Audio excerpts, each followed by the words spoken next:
Welcome to Instructions. I'm Bob. I'm Josh. I totally forgot the name of this show. I call it the wrong name all the time. I was looking at my phone and I heard Anthony say, "I'm gonna start the intro. Just be ready." And I heard it, but then I didn't actually hear it. And then it dawned on me that he said that, and I looked up, and then his hand was like pointing at me to go, and I totally. What was your brain trying to force you to say? It was some version of like making it, but I never introduced making it. I don't know. It was weird. Anyway. I say no dumb questions all the time. Or I call it no dumb questions, no instructions, and it's good company to be in. Yeah, that's but you get called out for that. You are not on No Dumb Questions. Yeah, my name is on the show. I should remember what it's called. Yeah. Anyway, this is No Instructions. Yep.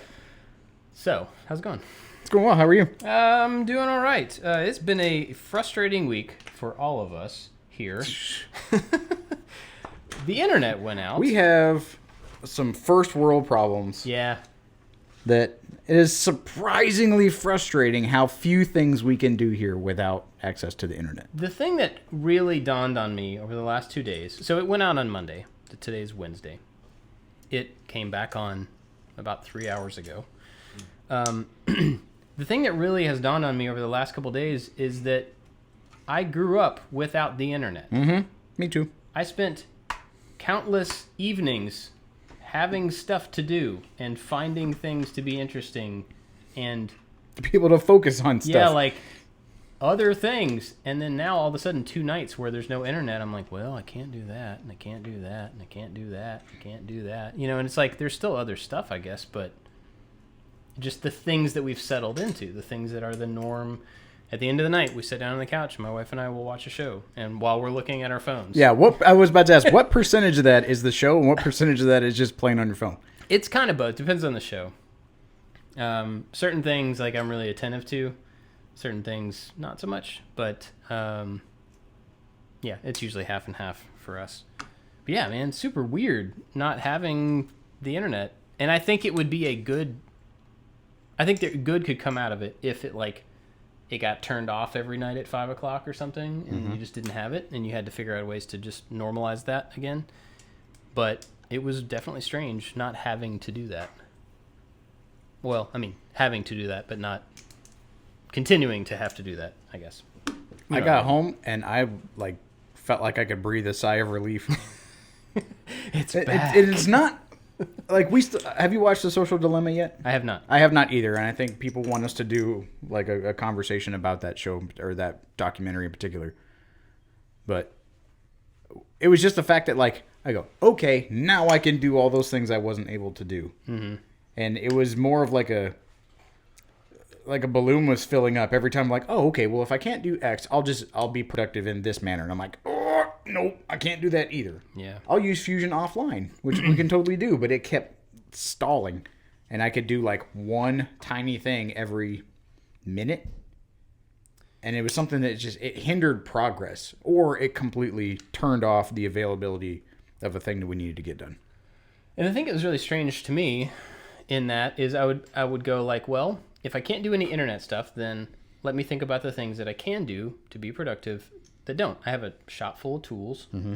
Yeah, but we need to shoot things. Well, I guess we don't need the internet to use the camera, so we can use that. But it's like, well, we still have to finish up the thing that we're currently working on, and yep, it doesn't make sense to start another thing until you finish tomorrow ready. Yeah, it's that flow that we're in, and I mean, our work is online. Yeah, we're not painters. Yep. We work on the internet. It was a weird thing to. And it definitely is a first world problem. I mean, I get that, but it was strange to all of a sudden be without it for more than, a couple of hours. That happens fairly often, but... I had a thought yesterday that as frustrating as it was, we could still turn around and have a conversation. And we, brainstormed some stuff on the marker board in there, which was kind of fun.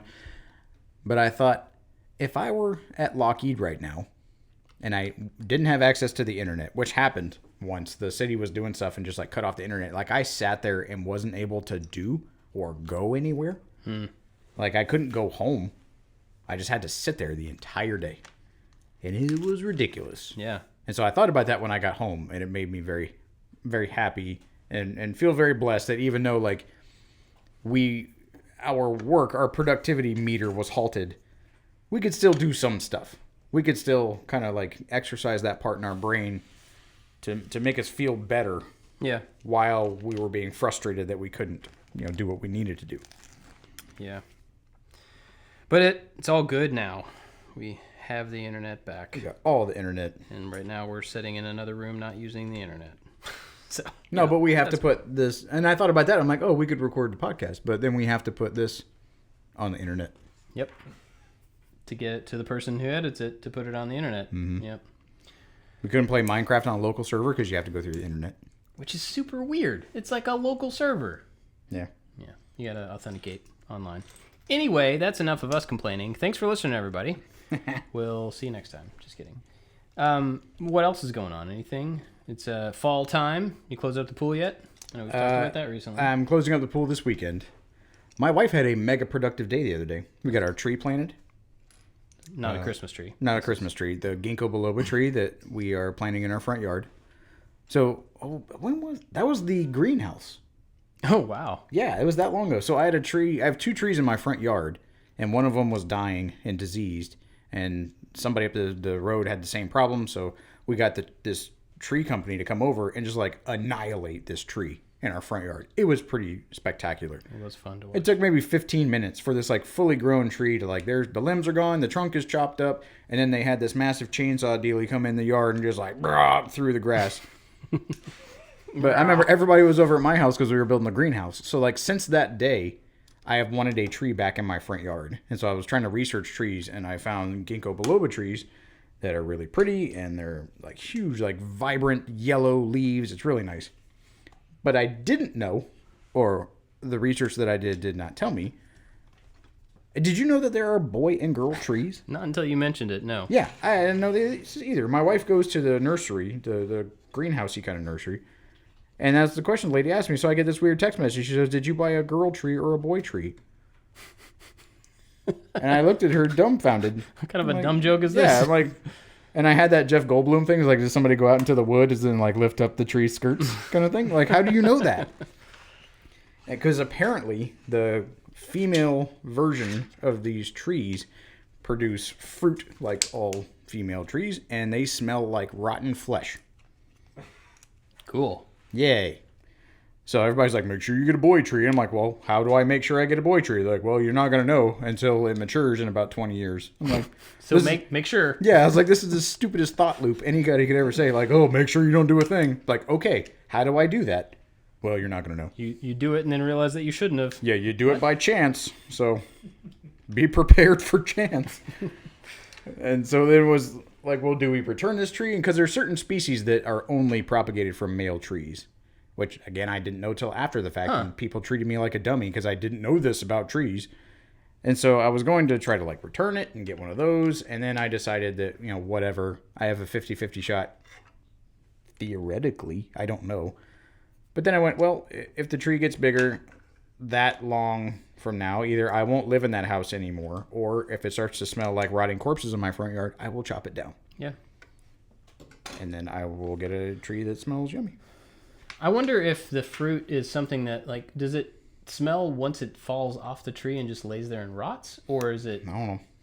Brent. It could be one of those things where, like, 2 weeks a year you have to go clean up the fruit so it doesn't stink, and then whatever. It's all good, But our good buddy Brent mentioned that the school that he works at has a row of ginkgo trees, and he says it smells terrible. Well, that's a bummer. Yeah, so I was really excited about this tree, and then immediately not excited at all about this tree. But my wife planted it, so it's in the ground.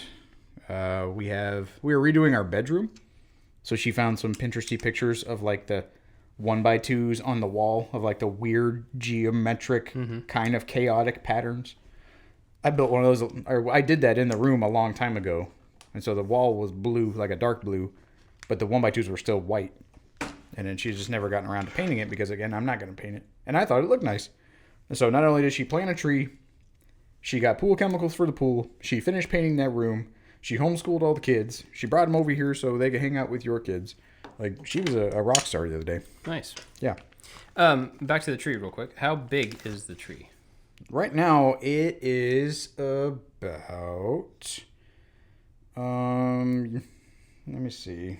For reference, it was about 3 feet, Oh, okay. 3.5 feet tall. All right. So, I mean, it's a sapling. Gotcha. I mean, I don't know anything about trees. It's a tiny tree. It has leaves. It's about 3.5, probably 4 feet tall. Gotcha. It still has the stick that it's like Mm-hmm. banded to. It still needs support. It's a baby tree. Cool. Right on. And then my wife found out that there's something that the trees can change sex. I forgot about that part. So it doesn't matter anyway. So I was extra annoyed at all the people telling me to make sure I did a thing that I literally have no control over. And that nature apparently ensures that I have no control over it. So I went, well, whatever. Tree smells like farts, then or dead bodies, then we'll get rid of it. Yeah. That sounds fun. I bought trees last year and planted in the front yard. I was looking at them the other day. I got 3 fruit trees. No, I got them this year. I guess it was early spring or something. This year has lasted Many years. How many years this year is. So last year I bought 2 trees to put in the front yard, fruit trees, and they both kind of died. Like one of them, deer came up and kicked over. Apparently they come up and they just like, look, a thing, and they just kind of paw at it with their hooves, and then they just break it. Take that, tree. Yeah. So that happened to one of them, and then the other one just kind of didn't take. So this year, I got 2 apple and a pear tree. And those they're kind of in the same family, so they'll cross-pollinate. And if they're different sex of trees.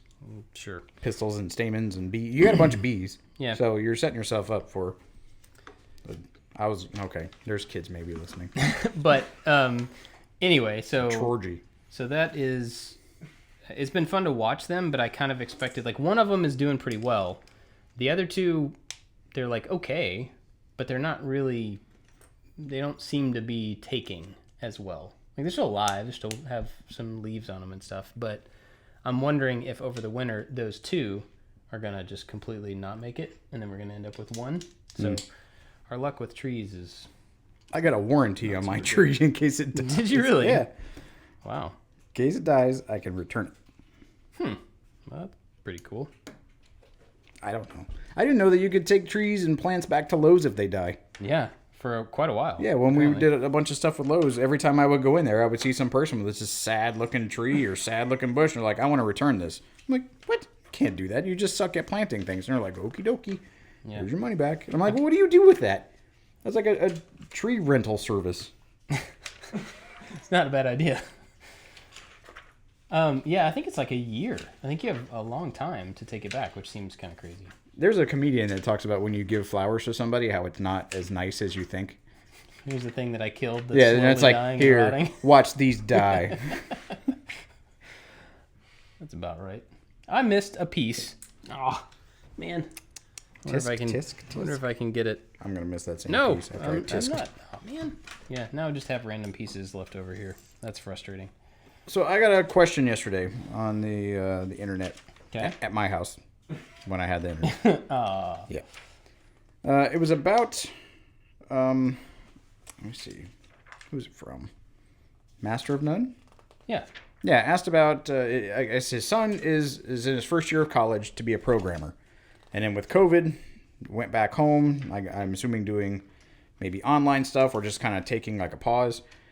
And he wants to keep his son motivated and asked our opinions on like outside sources or things that people can do to try to keep the momentum going. And I'm imagining because you are a computer programmer that maybe you would have something to add, because I, in my educational and professional career, have just about nothing to add to this. Excuse me. Sorry to clear my throat 1,000 times. I think there's a problem with that. So I remember being in college, and I remember the transition of, and by transition I mean the first couple of years of going to college from being in high school. And for a long time, even though I think I'm kind of a self-starter and someone who can kind of manage their own motivation, there's part of you at that age, in that transition, that is still looking for someone to tell you what to do. especially as far as education. Yeah. You're still looking for a teacher or a syllabus or a whatever. And I think especially if you're just starting school, you're still looking at college from a high school perspective, to where you want that next thing laid out. Like, even if you're willing to do it, you're willing to do all the work, you're not necessarily self-directed. And I think that's one of the problems. Now, the motivation and actually following through is a different thing, and that's probably going to be different from person to person. And those have nothing to do with programming in any way. I think that's just the life stage that you're at when you move from high school to college, and even maybe from college to more college, or from college to a job. I mean, that's, some people just need to be directed. And I don't think that's a bad thing. But I would say, as a way around that, to maybe find, like, programming specifically is such a general thing that it's really hard to say, like, well, go find an app that they want to replicate or something like that, because it may not work in a language that they have access to.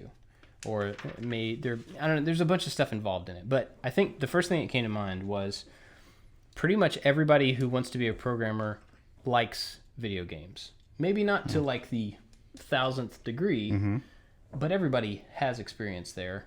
And one of the most interesting things to me in college was my C class, and I had to learn the language C, computer language. We had to, man, my throat is all over the place. We had to learn C enough to be able to make a super basic game, and it actually ran on a PlayStation 1. We had these dev PlayStation 1 kits. Do you remember what the PlayStation 1 looks like? Yeah. It was that, but it was black. Like the PlayStation 2? So it's like, but it was the shape of the PlayStation 1 with like the round disc on the top, but it was a dev kit, and they were like $10,000 a piece. Wow. But the school had a room of them somehow, because the school had all sorts of stuff like that. And so we got to build these games in C, and then we could run the code on this this PlayStation kit to be able to play it as if it were on a disc. And that was the big thing about these kits, but you couldn't actually write to a disc that the PlayStation would play, so it kind of emulated it. But one of the cool things about that whole thing was, as I was just barely beginning to get into programming, and this is at an art school, so it wasn't a programming school, I found that learning a little bit of code equaled I can make a video game. And that was like, oh, okay, now I see practical application of something that I enjoy through the effort that I'm putting in to learn this language that I still hate. I don't program in C. I don't ever want to program in C any more than I have to. All the Arduino stuff is kind of C. But all that to say, one way may be to find a system online that can take advantage of a programming language with the intention of making video games. Swift is a language that Apple created for creating apps and games and stuff like that. And Unity is a really good one for VR platforms that's free. Yeah. I don't know how, I don't know much about Unity, but I think that's more of a platform than a language. And so yes, there could be a language with it. But I think finding something like that where there's a language that inherently can create a game output without having to like stress your brain as to how to go from input to output. And what I mean by that is, like, C is a straight programming language. And you could program QuickBooks in C. And you can program a database in C, or a video game, or a refrigerator, or anything, right? So for somebody coming into it to make the jump from here's a bunch of like abstract code to a video game, you got to have some direction there. But with something like Swift or I don't know, Java or other things like that, there are more direct paths to learn just these parts of it that will allow you to make something on screen move, and then learn just these parts that will allow you to create sound effects, and then interaction, and then, and you start piecing those things together so you could end up making a game. That may be an interesting way to get somebody to learn the skills, or at least pursue the skills, because the end goal is something interesting rather than just like. Yeah, and that can turn. I mean, when you and Forby, you wrote your game, the Dr. Mario-ish game, like that could have been a career if you wanted it to be, or the launching point for multiple offerings in a network. Right. And it's absolutely a portfolio piece or a resume bullet. Yeah. Like, I think that's a great idea. Yeah, I mean, if you wrote a game and you have something in the App Store and you're willing to, like show it off, then that shows that you took initiative and you did something on your own. And honestly, you can make some money from making a game. And you don't necessarily have to know what you're doing before you start it. You can learn as you go. Learn the parts that you need. Just like everything else, you learn the parts that you need to make the thing you want to have, and then you're further along than you were. And then when you get to those boring C classes, you've already got the experience of, I made a thing with a language. You're ahead of the other people who have not done that yet. So yeah, I would say start with. I used Visual Basic. Oh yeah. Yeah, I know how the little bit of programming that I know how to do is Visual Basic. And I wrote I think I've talked about it here. I wrote a macro when I was at Lockheed. Did a majority of my work for me. Yeah. And that's how I did it. And I gave it out to my coworkers, but none of them knew how to do it. And so I created job security in that manner alone. Because there was a complicated thing that people use on a daily basis that they didn't know how it worked. And so when something messed up, as frustrating as it was for me to like, oh my God, stop bothering me with this, they had to bother me. That is, you just described the IT department of every company ever. Yep. Which is frustrating. I mean, if you want to go down that route, then good for you. But it is job security. And I was able to, I remember when I was leaving, I changed a bunch of it because I thought it would be fun. And because I wasn't working there anymore, I didn't really have to answer to anybody. So now the macro that they use to do a majority of the work is based in the original Legend of Zelda. And so to go to different areas to do these processes, you have to go into the cave, or you have to click on, if you click on the guy, the Nedry from Jurassic Park pops up and says, you didn't see the magic word. I have a little GIF on there. And like that stuff was so entertaining to me. And for the people that I worked with that had no concept of how to do any of that. And all that was self-taught. Like I didn't know how to do it. When I went to engineering school, I didn't take any coding classes. I didn't make it that far. And I don't think, honestly, I was an aerospace major. I may have taken a class. Yeah, maybe. My roommate was a computer engineer, and he learned to code in C++. And I remember I would help him with this game that he was making. This really, really basic game. But that stuff to me was fun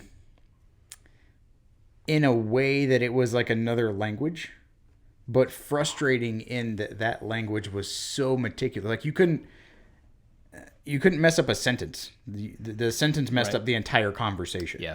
And that was the most frustrating piece.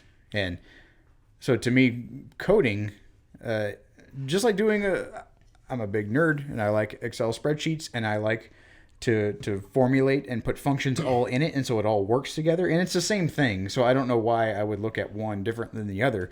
It seems like the output of C coding or C+ coding would be way more versatile, and you could do so many more things that are actually entertaining or could have like personal satisfaction rather than just like, well, I made a spreadsheet that was able to calculate this information and then put it over here in a dashboard. But I think the question is, are there additional resources that can try to help? And I think that's a perfect answer.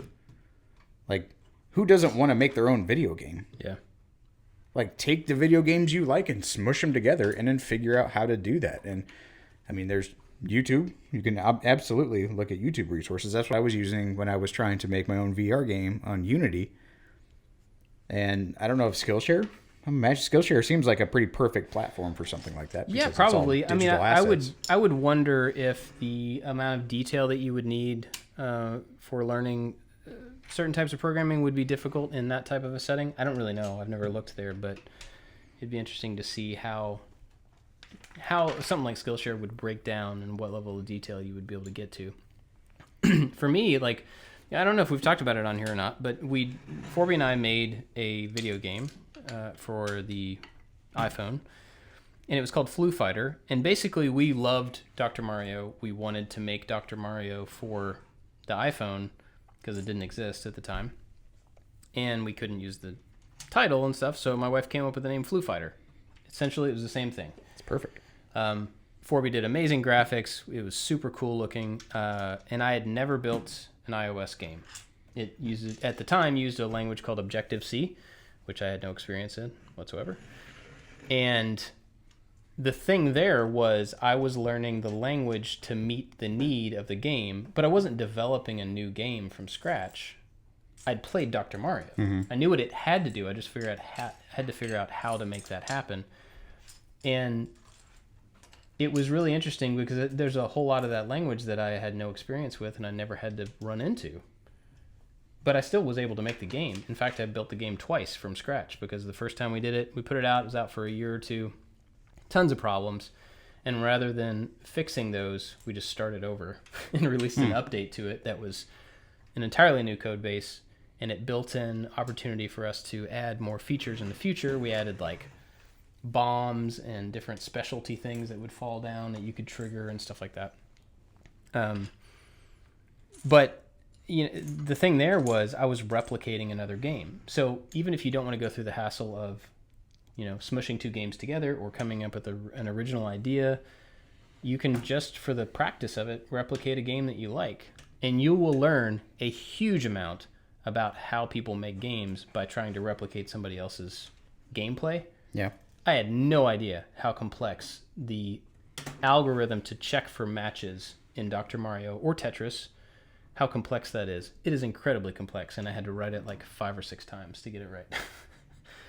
But I learned a huge amount about the game industry, the indie industry, and the language. So I think that's a totally good way to go about it. Even if you don't release it, I mean, it doesn't have to be like you're investing in this thing that's going to be your startup or whatever. I mean, you can just do it for the practice of it. Well, I mentioned Unity, and I know we've talked about the Oculus and SideQuest. SideQuest seems like the place to go to share those things. Like we talked about, I played Portal, but I was a cactus instead of the character in Portal. It's exactly that same thing. Somebody took, I don't know if it was Unity or some other VR engine, and just recreated Portal. The same mechanics. One was orange, one was blue. The environment was really low poly, so it didn't have to have a whole lot of definition. But they recreated something that they loved that was not available in the medium that they wanted to play in. And so I think that's a great idea as well. Yeah. I think often, and we tell people this all the time that ask us, how do I learn how to use this tool, or how do I learn this software, or this, I want to be a woodworker, what should I make, or whatever. We always tell people, find a thing that you need, a thing that you personally have a use for, and make that, because you're invested in it. Yep. Same goes for the game, or piece of software. Maybe you have I don't know. Okay, well, when I was in college, before I started really programming, I was doing a little bit of web stuff. And my friend Mike and I both collected Star Wars figures and toys in general. We would love to go, looking at thrift stores and find these toys, and then we'd sell them on eBay. And so we developed the idea for like an eBay type where you could create a collection online of your toys. You could put up photos of them and everything. And then you could also auction them to other people on the site. It was mytoybox.com.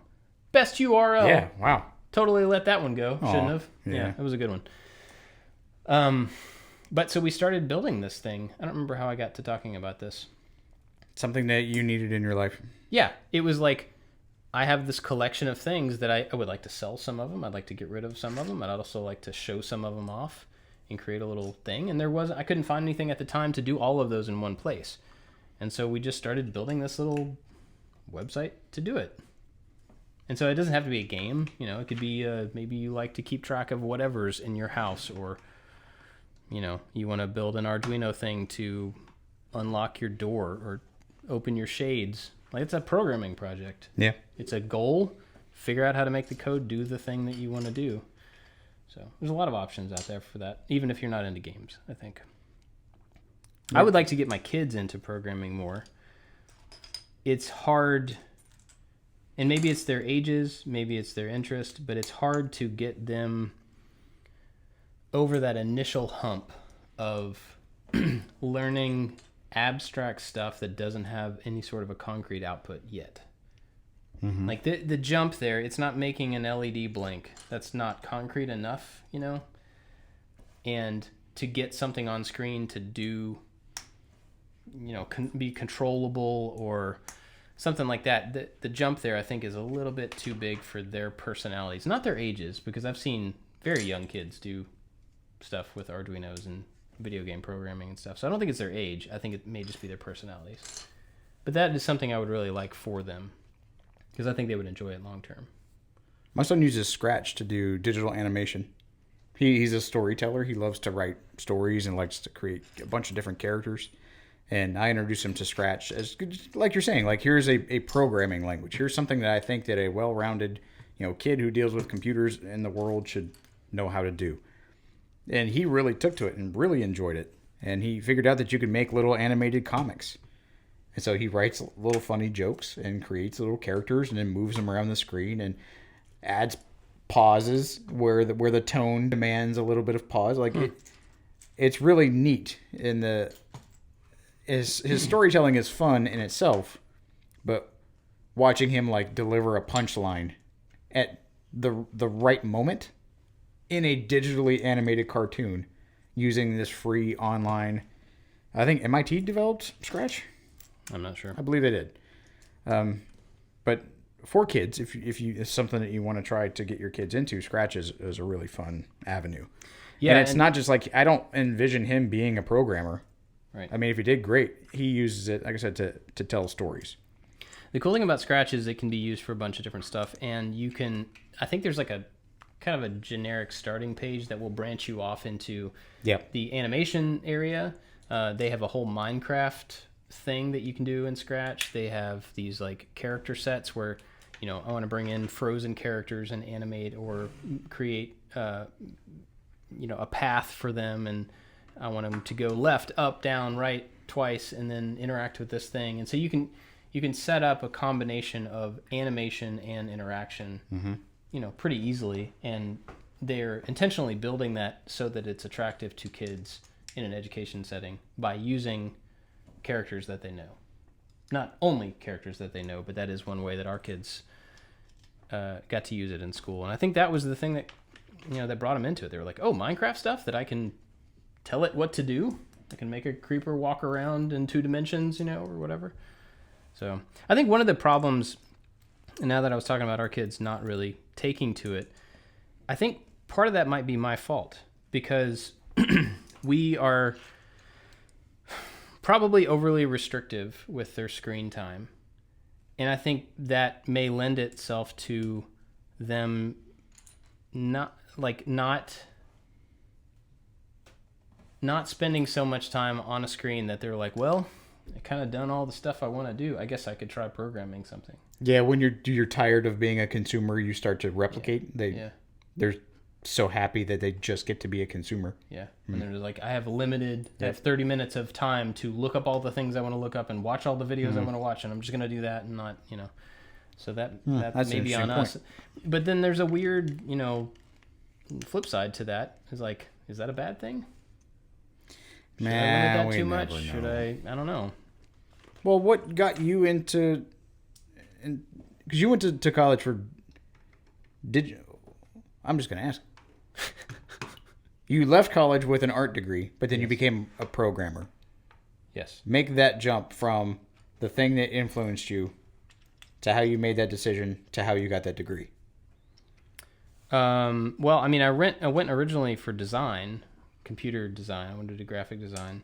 And then while I was there, I realized how initially they didn't want us to use computers for that. They want us to learn the old methods as a, you know, learning tool, not forever. But that was enough for me to be like, nope, I want computer stuff. Computer stuff. And then the more I got into computer stuff, I'm like, where did that come from? Well, in high school, my dad had computers as long as I can remember. We had, my brother had a TI. We had a Commodore 64 for years. We had a IBM PS2. We had Windows machines after that, and all along the way, I had pretty much unfettered access to those computers. Obviously, they weren't connected to anything. It's different now, but I could use them whenever I wanted to. I could play as many games on the Commodore 64 as I wanted to. And then when it got to the point to where we had Doom on Windows, I don't know, 3 or whatever, and you could connect it over modem to your friend's house and play Doom with other people, we totally did that. I think we did that. I think it was Doom. I don't know. Then I found that you could start to modify the graphics files that Doom used. And I don't remember where I learned that, but then it was like, well, if I dig into this thing, I open this graphic file in Microsoft Paint, I can paint over the images, and then when I play the game, my images are in the game. And so I spent a good 6 months opening every single image file I could find, even if it was just to change it. Like, I'm going to put a yellow dot on the thing so that I touched that file. And my Doom game looked ridiculous. Every possible color, everything was just like, these monsters were big blocks of color and all sorts of stuff. But I was like kind of hacking what was available to hack within that particular game. And so I was seeing change being made within a thing that I liked on the computer. So I think that's what drove me to be interested in creating on a computer rather than just consuming. And so when I got to school, and that was initially not going to be really an option, it was like, well, if I go to that degree, that's all I'm going to be doing, is creating stuff on the computer.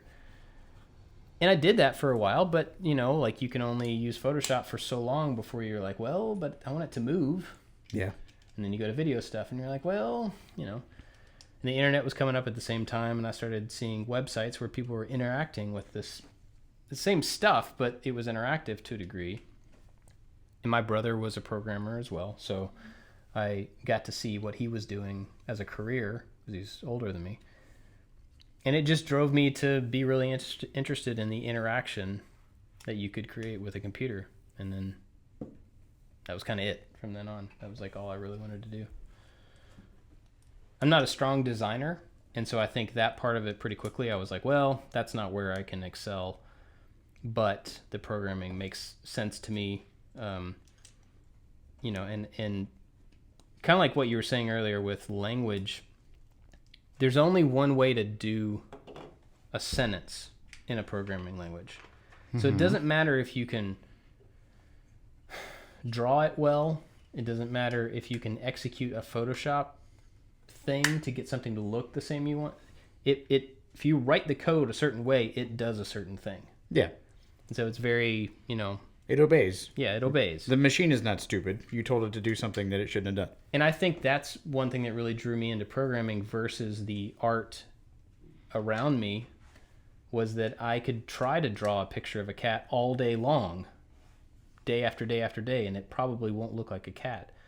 But if I tell a pixel to go from this point to this point, it will go, and it can't do anything else. That was big for me. Something I had control over, you know. Whereas, like, my friends in college could, like, draw anything they could think of. Exactly like they could think of it. And that wasn't me. So, yeah. I hope that answered that person's question. I don't know if it did or not. No, I think it's great, because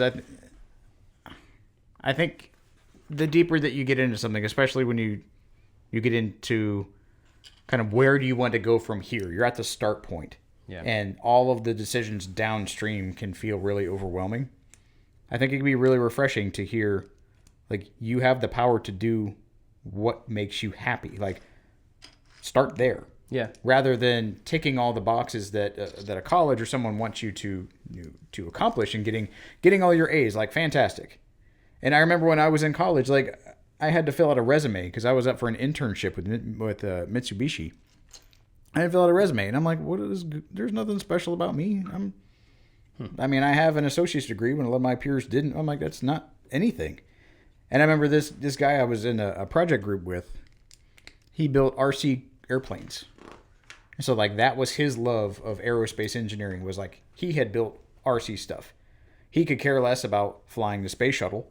He wanted to design cool RC stuff. I'm like, well, that's great. And so he had a background experience in it, and he was pursuing the thing that he loved to do. And he started a club Because at UCF, if you had 12 people at the time, you could petition the student government to like authorize you as a club, and then you could get funds from the Student Government Association. So he started this UCF RC airplane club that was really big. And I was like, well, that's cool. Like, he has a thing. Yeah. And I think the problem that I had, or I was so overwhelmed, I'm like, what is my thing? My thing is so far down the line.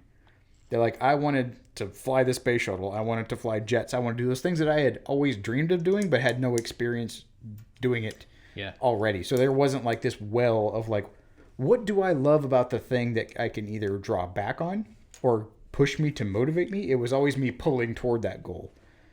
So I think whenever, like, to answer this person's question, whatever milestone or whatever happened to make you want to be a programmer, make you want to be a chef, or make you want to be a whatever, like, when I went back to school my senior year and I was doing my capstone project, I had to create a business, based on all of the metrics that they said I had to be able to hit. And I was so just dumbfounded. I'm like, I was getting my degree in aerospace, and I was like, what business would I want to do? Like, I can go and research it and go, I want to make this kind of forward base operating place and like answer all of their questions, but it wasn't anything I was passionate about. Yeah. And I remember I was at work when I was working as an underwater survival instructor, and I was like, what in the world do I want to do? Like, what do I love to do? I was like, well, I love scuba diving and I love flying. I'm like, well, you can't really do those things. And then I went, well, you can do those things in this certain environment. Yeah. And so, like, it was this weird, just aha moment to step back and think about something that I already liked. Not that it was a springboard to where I currently was. Like, it's part of your foundation. You didn't leave that thing. Like, it's just as much in the well as everything else. Like, go drink from that cup, because then it's inspiring. It reminds you why you started in the first place.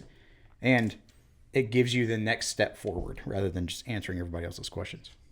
And I think all of that is good for the person that you're talking about. I think in this particular instance as well, we're talking to the parent of that person. Oh, yeah. So I think that is excellent stuff to get to the kid here, or the young adult or whatever.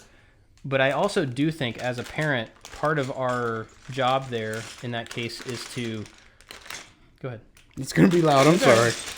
Last bag. It's part of the show, man. No, there's one more little bag. I think part of our job there is also to help give them some of the nudge in those directions as they transition from being fully directed to self-directing where they spend their time.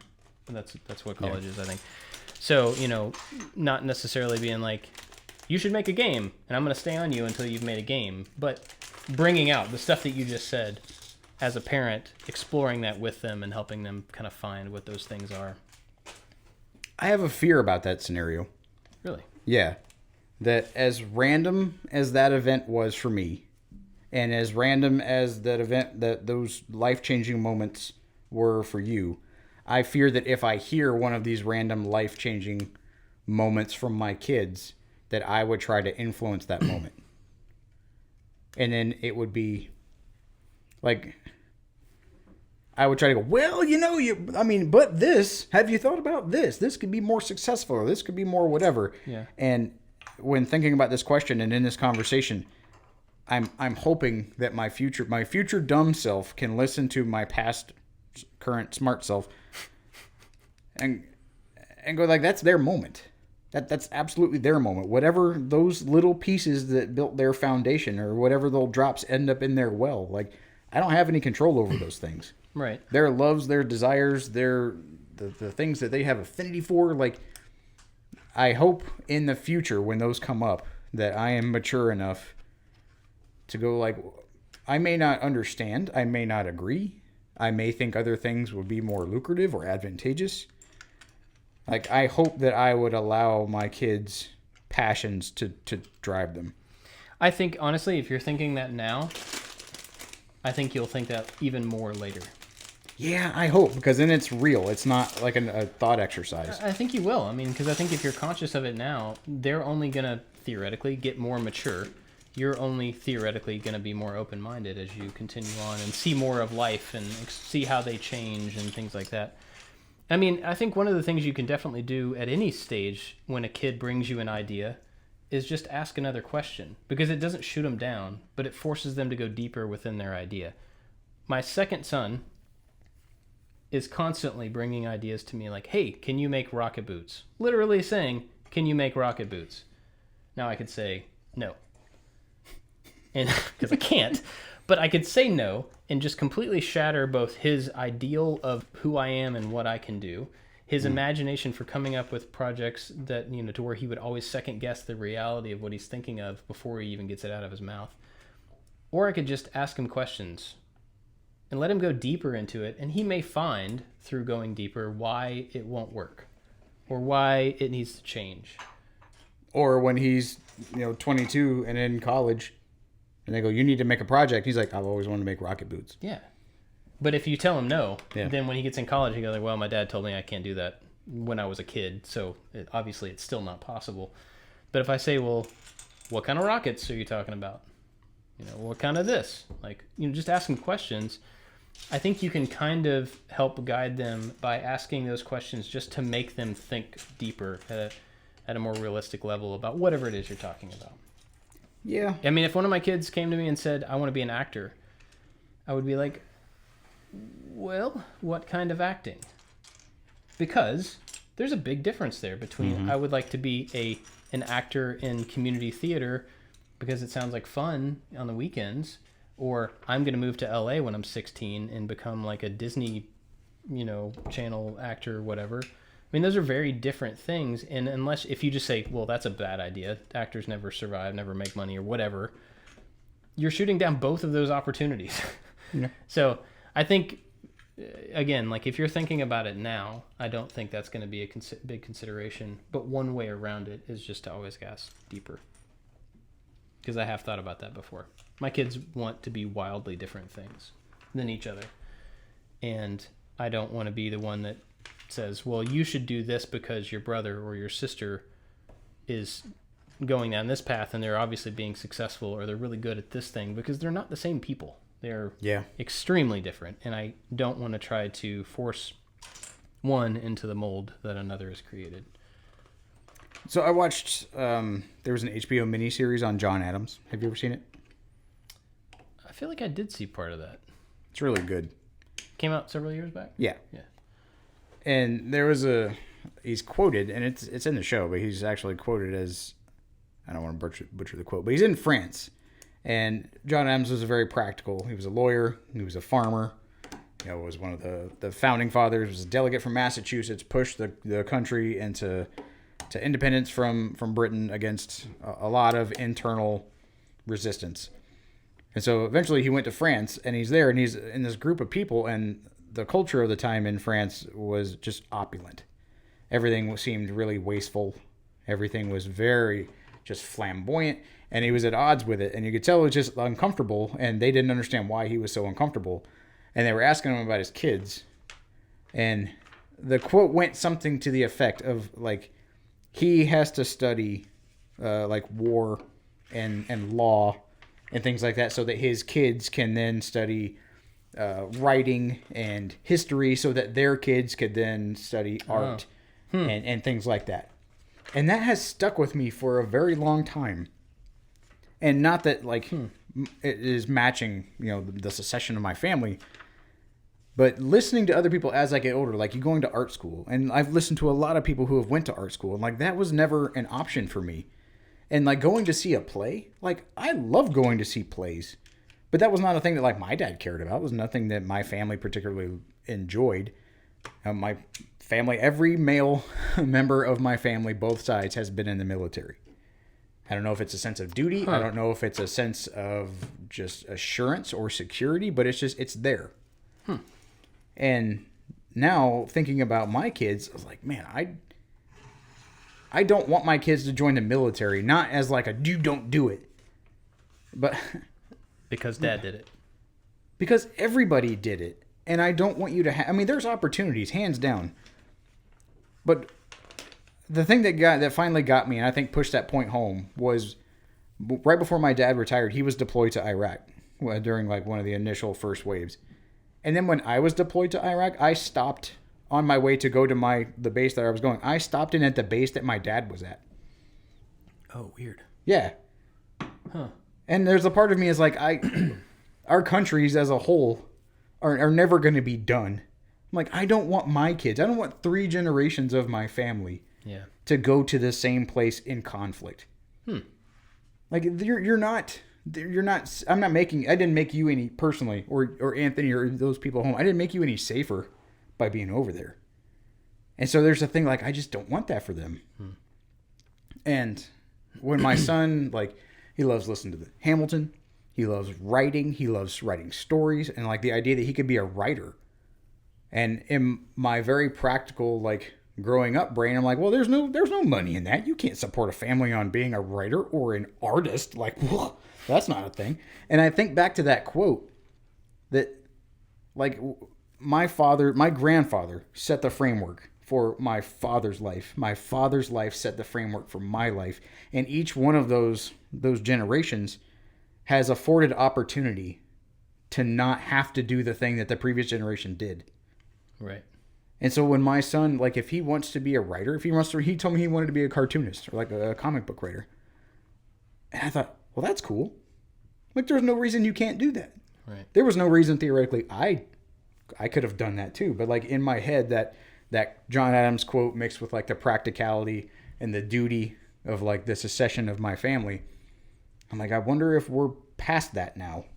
And now I'm at that point where, like, you know, I've studied these things or had to do these things so that my sons can then be artists or writers or whatever. And I'm like, that seems exciting. That art school is a thing that they will know exists. Right. And there won't be a stigma to like wanting to do something creative, like making your living by your own hands and by your own like mental capacity, not just doing a good job or exercising your duty for something else. Yeah. And so that quote's always stuck with me. And then like this conversation has kind of brought that up. That's really cool. I don't think I've ever heard that quote. One thing that's really interesting about that we would have to table for another conversation, I think, is that idea of I do a thing so my kids can do something different, so that their kids can do something different. That applies from like a job perspective. That also applies can apply from a financial perspective, from an emotional perspective. You know, because like if you think about, if you're always going to have the emotional depth that your father has or that his father had, I mean, to be honest, that can be pretty shallow, because a lot of men over the last 100 years had a very different emotional showing of emotion than the norms were extremely different. Right. Yeah. And that is something that theoretically is progressing generation from generation to be a little bit more commonplace and more open.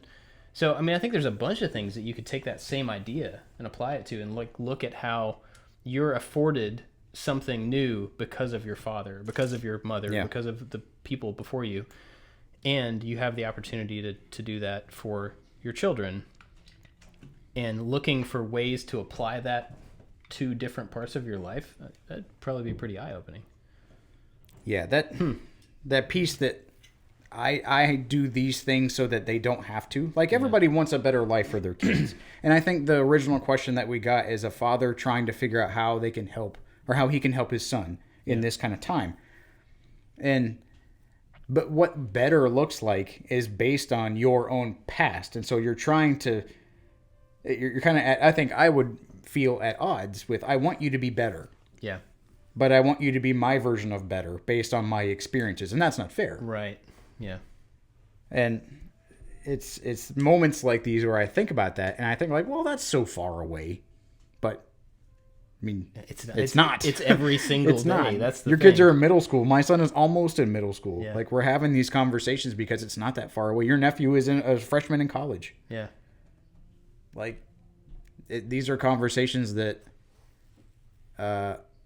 it's always been something I've thought about, especially when I heard that quote. Like, it stuck with me and I wasn't really sure why. And then, you know, it's moments like these where it comes back up and it makes me feel really proud of my dad. Right. And my grandfather and all of the other people that, you know, I don't know them personally. I appreciate what they did and how it trickled down to where I am, and then what I am going to be afforded to allow my kids to do. Yeah. And I don't think that any of us are in a place where we can try to cast aspersions on the validity of somebody's future endeavors, because we have the silliest job in the whole wide world. Oh, yeah. Yeah, I mean, I can't tell anybody that their job is a dumb idea. Look at mine.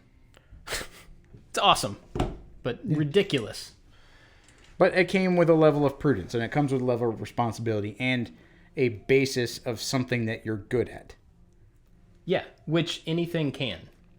Mm-hmm. I think that's one distinction is like, I'm a terrible, I don't know, just pick something, puppeteer, right? I would be bad at that. So if somebody said, I want to be a puppeteer, I'd be like, well, that's kind of silly. But I've met Barnaby Dixon. Yeah. That dude is a puppeteer, and he can tell anybody in the world that they can be good at it and that they can make a career out of it. You know, that's just not where I came from. So, I mean, yeah. I was talking to somebody the other day, and they do cosplay, and they make amazing things. And it's like a hobby, but they were like, no, I saw Lord of the Rings, and I wanted to work for Weta Workshop. And so, in lieu of getting on a plane, flying all the way to New Zealand with a hope and not much else, and knocking on the door like, can I just work here because it would be cool? They looked at things that were interesting to them. They, over time, their skills grew from something that looked terrible from the beginning to something that looked kind of mediocre better, and then gradually got better and better to something that rivals what Weta would put on right now. Don't even know if the person even cares to actually try to work for Weta. Yeah. But that little bit of inspiration and starting from understanding you're going to start from nowhere. You are not going to be able to attain the level of proficiency that people that you worship have. Yeah. You have to be bad first, and then you have to keep going. And I met along those same lines when we were in England for Maker Central the first time we went. This guy came up and he's talking to me and he's like, you know, I started watching your videos and like Punish Props and everything about making props. And I got really interested in it, and I started kind of doing it. I'm like, oh, that's cool. Like, what kind of stuff do you do? And he's like, well, I'm like one of the prop masters for Game of Thrones now. Like, what? Like, seriously? Yeah. And he was like, yeah, I mean, I don't want to like bring it, I don't want to lead with that, but that's what I'm doing now. From watching YouTube videos for a year, I got really into it, got a job, and moved up the thing. He's like one of the top prop people. Or he was, I guess. The show's over, but yeah, so anyway, we've been going for a long time. This has been an excellent discussion, though. I'm glad it's fun because we didn't know what we were going to talk about. Yeah, it's good stuff. Anything else you want to... No? Okay, where can people find you? You can find me mostly on Instagram at Josh_makes_stuff. And you can find all of us at I Like to Make Stuff on all the stuff. And got some news.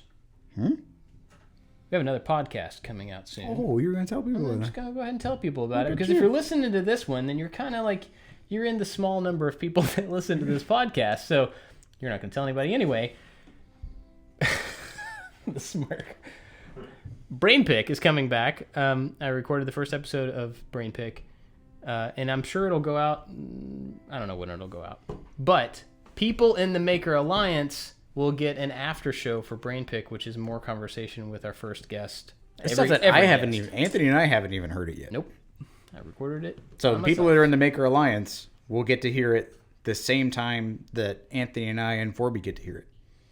Yes, and there's extra stuff that they get to hear that other people don't get to hear. It's good stuff. Yeah. So that's coming soon. Just keep an eye out for it. I'm pretty excited about having that come back. I think that's it. This is wrong. This engine thing. You haven't got this right. I have not. I didn't want to start. I'm going to say, back. this is wrong. It's probably not. Okay. He's going to figure that out. Thank you for listening. Thanks for watching. Catch you next time. Bye-bye. No, like it wants it to, it can't stud into that. There's no stud right there. This is a 2x4. 3 pieces are exposed.